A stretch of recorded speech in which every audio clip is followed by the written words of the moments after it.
Hi കൂട്ടുകാരെ, അമേസിയ kids YouTube ചാനലിലേക്ക് സ്വാഗതം.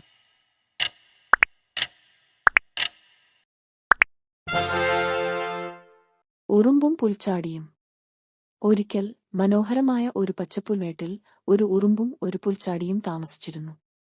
ഉറുമ്പ് കഠിനാധ്വാനം ചെയ്യുന്നവനായിരുന്നു. എല്ലാ ദിവസവും അത് ഭക്ഷണം ശേഖരിച്ച് ശൈത്യകാലത്തേക്ക് സൂക്ഷിച്ചുവച്ചു. മറുവശത്ത് പുൽച്ചാടി പാടാനും നൃത്തം ചെയ്യാനും കളിക്കാനും ഇഷ്ടപ്പെട്ടിരുന്നു.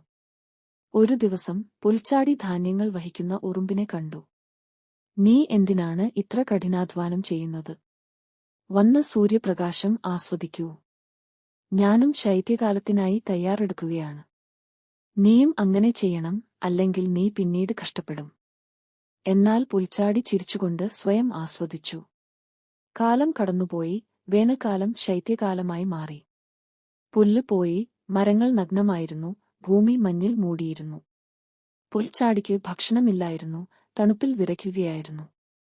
അങ്ങനെ അവൻ ഉറുമ്പിന്റെ വീട്ടിൽ പോയി വാതിലിൽ മുട്ടി. "പ്രിയ സുഹൃത്തേ, ദയവായി എനിക്ക് കുറച്ച് ഭക്ഷണം തരൂ. എനിക്ക് കഴിക്കാൻ ഒന്നുമില്ല." ഉറുമ്പ് അവനെ നോക്കി നെടുവീർപ്പിട്ടു. "നീ കളിച്ചുകൊണ്ടിരുന്നപ്പോൾ ഞാൻ വേനൽക്കാലം മുഴുവൻ കഠിനാധ്വാനം ചെയ്തു. ഇപ്പോൾ എനിക്ക് വേണ്ടത്ര ഭക്ഷണമുണ്ട്. നീയും തയ്യാറാക്കണമായിരുന്നു."